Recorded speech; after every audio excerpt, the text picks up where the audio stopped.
masukan nasihat pada orang-orang yang diamanati mengurus NU. Bahkan yang saya sebenarnya merinding, ngeri, ada kiai yang bersama saya, selalu bersama saya, dan akhir-akhir ini mengumpulkan jamaah keliling Indonesia berdoa, jika yang diamanati menjadi pengurus NU tidak bisa membawa misi, tidak membawa pesan, tidak bisa meneruskan perjuangan para pendiri NU, moga-moga berumur pendek.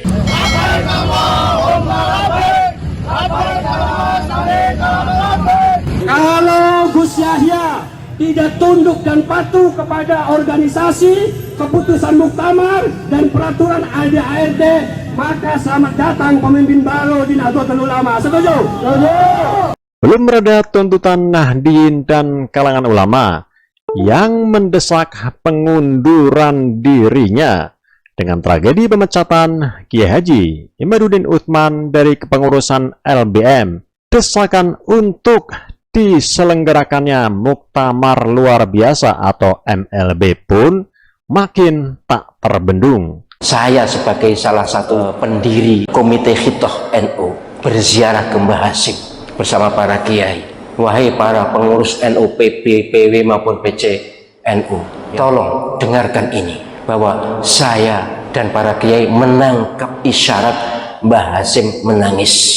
NU dijelek-jelekan, dibelokkan sejarahnya, kalian diam. Mbah Hasyim Asy'ari dianggap orang bodoh, kalian diam. Tapi kalau ada Habibnya ente disenggol, ente ngamuk-ngamuk. Akbar takon, ente kuang NU asli apa dudu? Model kayak gue ngerasa bela NU dasmu, cabut ente. Kalau keputusan individu seperti saya, perintah saya pribadi, lihat bener apa enggak. Kalau enggak bertolak, wong cuma rois awam saja kok. Saya ini kan rois awam atau rois am yang KW3. Gus Ketum Yahya Khalil Stakuf seakan menyulut bom nuklir yang menghantam rumah sendiri.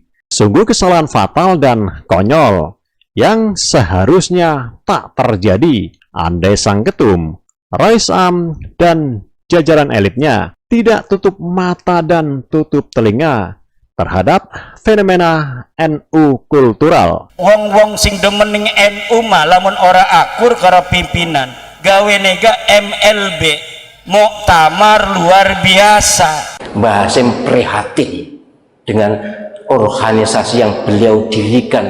Tolong, malulah panjenengan kalau memimpin NU tidak bisa melanjutkan perjuangan Mbah Hasyim dan para pendiri. Saya merasa, saya menyadari kalau saya ini bukan rois am tapi rois awam. Saksikan, tidak ada. Selama ini saya tidak pernah gila jabatan. Orang mau nggak terima, mau protes, mau ini nggak peduli pokoknya ini. Kalau nggak mau, silakan ganti saya. Ya, maka kemarin ada yang ngomong MLB, sayangnya yang ngomong pengangguran. Kalau yang ngomong lebih bermutu begitu ya saya perhatikan beneran. Muktamar mah itu ada di dalam garis besar anggaran dasar, anggaran rumah tangga NU.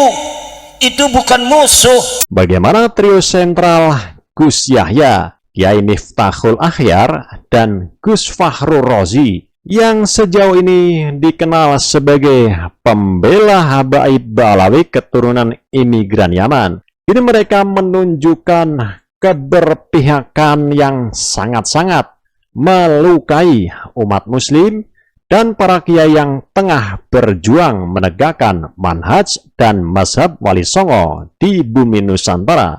Kami sampaikan ucapan terima kasih atas dukungan dari segenap Nahdien dimanapun berada, dan silahkan memberikan saran, kritik, motivasi, dukungan kepada gerakan Presidium MLB ini. Ini kiai ini sudah berulang kali terbukti doanya mandi mustajab, doanya mustajab.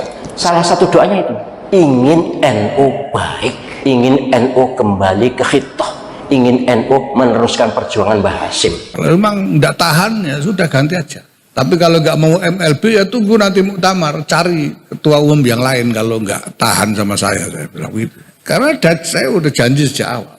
Dan memang persis ini yang saya kerjakan, saya tidak mengerjakan yang lain-lain. Sekarang ini kan sesuatu yang katanya ilmiah tapi kemudian dibuat narasi ke panggung-panggung yang untuk membenci kelompok. Nah ini yang nggak boleh. Dan sekarang diramaikan kan diragukan berdasarkan ilmu ini dilakukannya sudah. Kita tetap menghormati orangnya. Soal pengakuan dzurriyyah Nabi jangan dibesar-besarkan, membuat sombong. Ilmu nasab terputus 651 tahun, ilmu sejarah terputus 550 tahun, tes DNA melenceng, DNA G, sementara DNA-nya cucu Nabi yang lain J1. Dari akhlak jauh panggang daripada api. Kalau saya sih tidak ada masalah, sampean kritik bahkan sampean bully sampean apa, tidak ada masalah.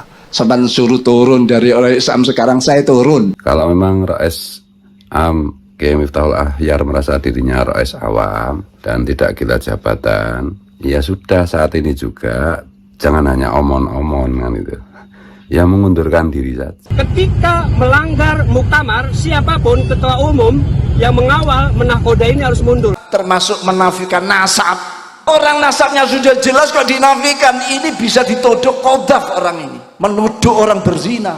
Nah kalau nasab sudah nyambung ratusan tahun, tiba-tiba dibohongkan, dianggap palsu dan sebagainya, ini qadzaf, menuduh orang berbuat zina. Apalagi kalau kita mendengar ceramah-ceramah orang yang ngaku keturunan Nabi tapi kemudian membuat hoax.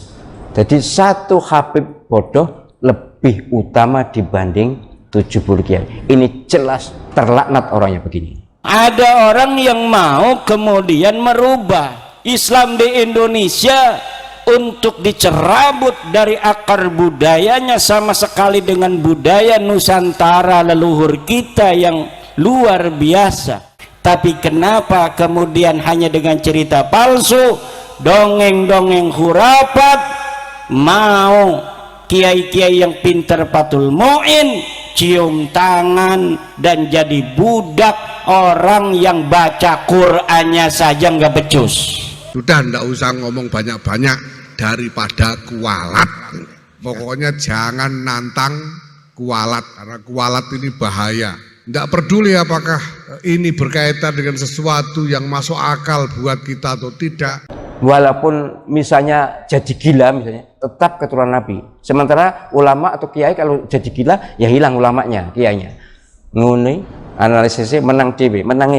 Yang jelas saya tidak setuju dan saya yakin orang waras tidak setuju. Ini muncul sekarang hujah-hujah yang semacam ini. Kaya bener, khayalan wahmiyat semua yang disampaikan, diwolak-walik. Kebenaran dielekno elem, kebenaran yang sudah bertahan zaman Syekhana Khalil, zaman Mbah Hasyim Asy'ari, zaman para muassis yang lain, itu tidak ada masalah. Mboten masalah, sekarang dimermasalahkan. Ngaku nih memperjuangkan, membela Mbah Hasyim, membela Syekhana Khalil. Ini gimana hujah yang semacam ini? Pramuktamar luar biasa Nahdlatul Ulama akan digelar pada Desember mendatang di Kota Pahlawan, Surabaya, Jawa Timur. Pernyataan tegas itu disampaikan langsung Ketua Presidium Penyelamat Organisasi dan Muktamar Luar Biasa Nahdlatul Ulama atau PO dan MLBNU, Kiai Haji Abdus Salam Shoaib atau Gus Salam, saat ditemui di dalam Kasepuhan Pondok Pesantren Mambaul Ma'arif Den Anyar, Jombang, Sabtu 2 Oktober 2024 siang. Dengan segenap optimisme dan kemauan yang keras akan melakukan MLB untuk mengganti kepengurusan. Orang mengingkari dzurriyyah Nabi dilaknatin. Apalagi kalau sudah tahu ternyata berdasarkan beberapa disiplin ilmu memang batal, ya sudah. Artinya bukan bikin tandingan, tetapi memberitahu saudara ada yang kurang tepat. Itu masih ada dalam anggaran dasar dan anggaran rumah tangga pasal 22 PBNU. Ngurusin nyamuk saja kita harus datangkan meriam misalnya. Itu kan nggak perlu gitu. Omongan tentang MLBNU ini kan bukan dari kemarin. Bahwa dalam hal nasab ada dipermasalahkan, ya sudahlah, berarti ada masalah, ya sudah. Jangan lalu keluar-keluar dengan segala macam sumpah serapah. Persahabatan sangat baik, bahkan saling menjadi guru dan murid. Tapi sekarang malah dipecah belah, dimusuhi, dibuat kegaduhan-kegaduhan dengan hujah-hujah sabsatohnya atau hujah-hujah kormatohnya, menolak dalil sam'iyat dan menolak dalil akliyat. Muncul ajaran-ajaran khurafat itu dari mereka yang mengaku keturunan Nabi, bahwa ada leluhur mereka yang sanggup mi'raj satu malam 70 kali. Bayangkan, menemui Gusti Allah 70 kali satu malam. Nabi itu seumur hidup hanya satu kali. Ngomong apa itu? Tidak mungkin lah kita percaya. Orang-orang goblok nggak usah nanya dalilnya. Mari kita ikut saja bahwa para habaib ini memang memiliki silsilah yang sambung kepada Rasulullah SAW. Pada para habaib yang selama ini disebut sebagai habib, ayolah turun tensi, rendah hati. Sudahlah, lapang dada. Soal keturunan bukan keturunan itu tidak penting. Yang penting inna akramakum indallahi atqakum. Paling mulia di antara kalian adalah yang bertakwa, bukan keturunan atau. Padahal sam'iyat dan akliyat itu dalil kita, dalilnya wong NO itu dalil kita. Ini ditolak, kebenaran mana ini sudah dihapus. Kalau ada sebuah bukti yang otentik, kitab-kitab yang asli, itu dibohongkan, dianggap palsu. Dan setahu saya umumnya para sayyid, para syarif itu tidak cerita. Wali Songo setahu saya bukan habib tapi sayyid, keturunan Sayyidina Hasan. Kita bertemu dengan banyak orang, baik struktur maupun kultur. Mereka semuanya memberikan pesan kepada kami, situasi ini tidak boleh dibiarkan, karena akan membawa dampak tidak hanya vakumnya organisasi, tapi bahkan pada rusaknya tata kelola organisasi. Saya silakan, kalau mau MLB silakan. Saya kan ngelamar pekerjaan biasa, orang ngelamar kerjaan diterima, habis itu dipecat, itu kan di mana-mana terjadi. Tes DNA saya ingin tes kok. Karuan pasti Z ya gen apa? Hablu grupnya kalau Nabi kan J1. Lah Ba'alawi itu G. Waduh wis, waduh banget. Kita tidak usah ikutan orang asal ribut, asal nyinyir. Orang boleh berdiskusi tentang pendapat yang berbeda-beda satu sama lain, tapi sebagai organisasi, sebagai gerakan, mari kita jalankan fungsi untuk membantu memastikan sampainya maslahat. Kita bergerak ini kan karena dari sebuah keresahan dan dari sebuah ketidaknyamanan manajemen organisasi yang sudah berlangsung hampir 3 tahun. Kok diarani bukan keturunan Nabi nesu? Saya ragu ketakwaannya. Marah ya marah, kemudian mencak-mencak, lalu provokasi, saya malah ragu. Ikilah apa? Ada apa ini? Ini orang apa ini? Kalau dia tahu ajaran agama, kenapa mesti marah? Apa karena tidak dihormati lagi, tidak bisa cari, tidak bisa membogoki mas? Memendam amarah, mengobarkan amarah, dakwanya penuh dengan kebencian dan kemarahan. Ini sudah ada tanda-tanda yang seperti itu. Itu bukan sikap Nahdlatul Ulama. Kalau Nahdlatul Ulama dicaci maki orang, justru dimaafkan, diajak mereka, ditunjukkan kebenaran. Nahdlatul Ulama terkenal pemaaf, bukan malah memendam marah kebencian. Saya ada cerita dan melihat dengan mata kepala waktu kecil. Mereka ini suka minta maksa, suka jual maksa. Bahkan di Madura kasus jelas istri suruh mencerai kemudian dinikahi. Alasannya supaya punya keturunan baik. Itu gombal banget itu. Ya, pertama saya mohon bantuan panjenengan, ikhlasnya panjenengan sebagai orang Islam yang ormas apapun, ikhlaskan doa. Saya mohon bantuan doa panjenengan yang hadir maupun panjenengan yang nonton. Saya mohon bantuan doa panjenengan semuanya, ikhlaslah doa panjenengan semuanya. Moga-moga muktamar NU di Lampung berjalan lancar, sukses, diridhoi Allah Subhanahu wa taala, serta mendapatkan pemimpin-pemimpin yang bisa meneruskan gagasan, ide, pikiran, perjuangan para pendiri NU, Mbah Hasyim, Mbah Wahab, Mbah Bisri dan lain-lain, para muassisun. Tidak lagi seperti partai politik, juga moga-moga tidak ada politik uang untuk mendapatkan jabatan di NU. Amin, amin. Saya mohon maaf sebagai orang bawahan, bukan pengurus NU. Saya sebagai orang yang ya berjuang melalui cara lain di NU. Cukup sudah bagi saya untuk menyongsong muktamar ke-34 ini dengan mengadakan halakoh 17 kali. Saya memimpin halakoh di keliling Indonesia ini bersama para kiai yang prihatin dengan kondisi NU yang terjun ke politik dan sebagainya. Kita 17 halakoh. Halakoh itu sarasan seminar itu pitulah singgon kan ya rada akeh, biaya sendiri, tidak ada dana siapapun. Kemudian diakhiri hasilnya kesimpulan Tebu Ireng.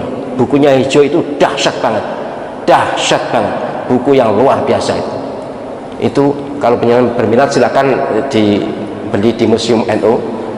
Itu luar biasa, isinya bagi saya cukup untuk memberi masukan nasihat kepada orang-orang yang diamanati mengurus NU.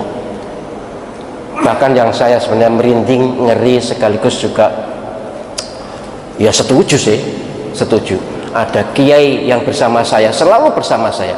Kiai ini kiai warok ya, warok itu ya sangat menjaga diri, puasa terus setahun utuh selain hari raya tanggal 1 Syawal dan tanggal 10, 11, 12, 13 Dzulhijjah. Selain itu puasa terus, dan kalau ya malam jarang tidur, dan akhir-akhir mengumpulkan jamaah keliling Indonesia berdoa. Inti doanya ini mohon maklum ya para pengurus NU, para peserta muktamar, ini tidak menuju pada seseorang, tapi doanya begini: jika pimpinan NU diperoleh dengan cara politik uang, moga-moga berumur pendek. Jika yang diamanati menjadi pengurus NU tidak bisa membawa misi, tidak membawa pesan, tidak bisa meneruskan perjuangan para pendiri NU, moga-moga berumur pendek. Saya tidak berani mengamini, tapi hati saya ya setuju juga. Ini kiai ini sudah berulang kali terbukti doanya mandi, mustajab, doanya mustajab. Saya sangat akrab, hampir tiap malam komunikasi. Beliau sudah berangkat, akan segera berangkat. Kalau saya memang tidak, beliau memang kiai besar, kiai soleh, kiai yang benar-benar kiai yang alim lahir batin, kuat zikirnya. Tiap Jumat lagi di ngampel ini mengumpulkan jamaah. Salah satu doanya itu ingin NU baik, ingin NU kembali ke khitoh, ingin NU meneruskan perjuangan Mbah Hasyim. Saya sebagai salah satu pendiri komite khitoh NU berziarah ke Mbah Hasyim bersama para kiai. Wahai para pengurus NU, PB, PW maupun PC NU yang punya suara, tolong dengarkan ini, bahwa saya dan para kiai menangkap isyarat Mbah Hasyim menangis. Mbah Hasyim prihatin dengan organisasi yang beliau dirikan dan sangat disegani oleh semua kalangan. Bahkan Raja Saudi Arabia saat itu, Bung Karno, juga sungkan segan dengan organisasi ini. Wibawanya tinggi sekali. Tolong, malulah panjenengan kalau memimpin NU tidak bisa melanjutkan perjuangan Mbah Hasyim dan para pendiri. Dan malulah menjadi pemimpin NU kalau harus dengan proses. Tidak mau ditunjuk, bahkan Mbah Ali Maksum nangis begitu disebut namanya sebagai calon Suriah, itu nangis dan langsung keluar gedung, pulang. Kemudian dijemput oleh para anggota rapat itu jam 3 disebut balik, ya akhirnya terpaksa mau. Tumbien ini saya sampaikan, ini saya betul-betul ngetuk hati penjenengan semuanya, khususnya yang punya suara untuk bisa menentukan pilihan. Tolong jangan terima uang, haram itu. Dan yang kedua, teruskan perjuangan Mbah Hasyim, malulah, segera berziarah ke Mbah Hasyim, Mbah Wahab dan Mbah Bisi yang ada di Jombang kan mudah itu, 3 makam itu mudah sekali dicapai. Coba renungkan di sana agak lama, pasti insya Allah punya akan mendapatkan isyarat yang sama kok. Karena umumnya para pengurus NU itu ya para kiai dan orang-orang yang kuat zikir. Apakah benar mengingkari zuriyah Nabi itu akan dilaknat? Mengingkari zuriyah Nabi akan dilaknat. Sama dengan ngaku zuriyah Nabi, kalau bukan zuriyah Nabi juga lebih dilaknat lagi. Kalau mengingkari zuriyah Nabi karena ragu, ya tidak apa-apa lah. Bukan rukun iman kok. Kalau pasti zuriyah Nabi, ya harus kita akui dan kita hormati. Tapi sebenarnya menghormati zuriyah itu bukan hanya zuriyah Nabi, semuanya. Hanya memang Nabi SAW ketika akan wafat titip keluarganya. Tapi siapa keluarga beliau, itu masalahnya. Dan sekarang diramaikan kan, diragukan berdasarkan ilmu ini dilakukannya. Sudah, kita tetap menghormati orangnya. Soal pengakuan zuriyah Nabi jangan dibesar-besarkan, membuat sombong. Apalagi kalau kita mendengar ceramah-ceramah orang yang ngaku keturunan Nabi tapi kemudian membuat hoax. 70 kiai tidak lebih terhormat dibanding satu Habib yang bodoh. Itu saya menonton videonya, tahu orang yang mengatakan. Jadi satu Habib bodoh lebih utama dibanding 70 kiai. Ini jelas terlaknat orangnya begini. Ya bagaimanapun, andai kata ada, ya tidak begitulah membandingkannya. Bahwa keturunan Nabi itu malah dikomentari. Karena apa? Karena keturunan Nabi itu walaupun misalnya jadi gila misalnya, tetap keturunan Nabi. Sementara ulama atau kiai kalau jadi gila, ya hilang ulamanya, kiainya. Nguni analisisnya menangnya dewe. Yang jelas saya tidak setuju dan saya yakin orang waras tidak setuju. Kiai yang beneran ya, kiai yang kiai betul, yaitu kiai yang alim dan soleh, itu kiai. Keturunan siapapun. Jadi tidak benar ini kalau ada orang mengingkari zuriyah Nabi dilaknat, itu tidak. Apalagi kalau sudah tahu ternyata berdasarkan beberapa disiplin ilmu memang batal, ya sudah. Tapi jangan menghina, jangan mengejek, jangan melecehkan, jangan meremehkan. Kita hormati sebagaimana sebelumnya kita hormat. Teman-teman saya para habaib tetap saya hormati. Saya tidak mempermasalahkan dia nasab siapa, tidak pernah menanyakan begitu. Jadi sesungguhnya lah soal nasab ini harusnya saling menyadari bahwa dalam hal nasab ada dipermasalahkan, ya sudahlah, berarti ada masalah, ya sudah. Jangan lalu keluar-keluar dengan segala macam sumpah serapah. Apalagi kemudian muncul ajaran-ajaran khurafat itu dari mereka yang mengaku keturunan Nabi, bahwa ada leluhur mereka yang sanggup mi'raj satu malam 70 kali. Bayangkan, menemui Gusti Allah. Saya tidak usah sebutkan, tapi ini jelas mereka ini. Saya juga nonton videonya loh. Semua yang saya katakan ini saya bukan ngarang, memang ada videonya, dikirim oleh seseorang kepada saya, dikirim. Jadi mi'raj 70 kali satu malam. Nabi itu seumur hidup hanya 1 kali. Ngomong apa itu? Tidak mungkin lah kita percaya. Kemudian ada leluhur mereka yang bangkit membentak malaikat Munkar Nakir. Malaikat Munkar Nakir karena menyiksa orang yang dikubur di sebelahnya Habib ini. Kemudian sambat mengeluh, rame berbeken. Ini bangkit. Malaikatnya dibentak Melayu. Tidak mungkin malaikat kalah dengan orang alim, sealim apapun. kecuali Rasul, dan Rasul tidak mungkin membentak, itu tidak mungkin.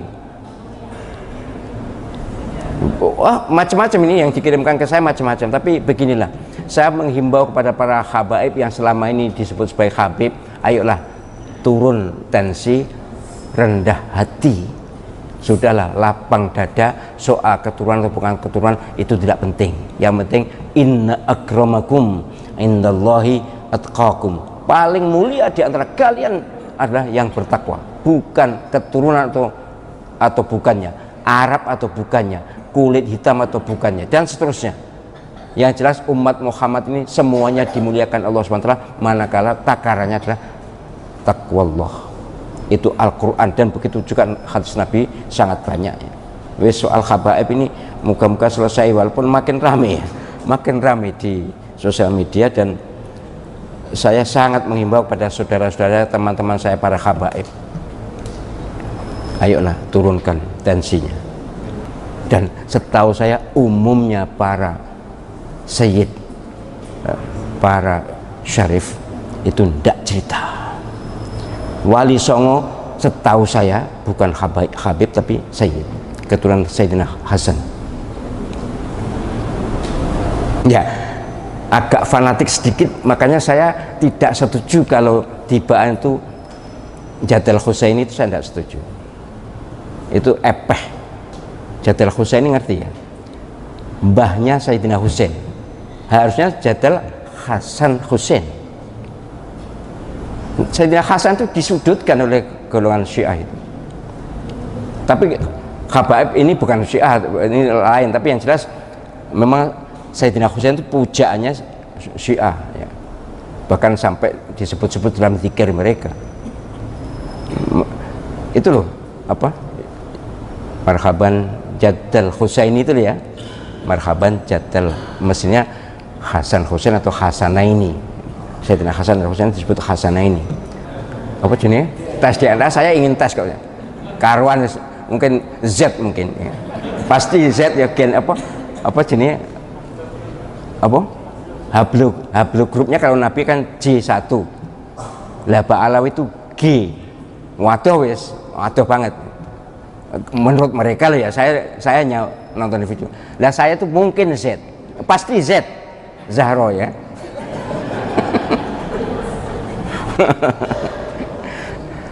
Ya, tapi maksud saya gini loh, ayolah kita sadarkan diri dan sadari diri.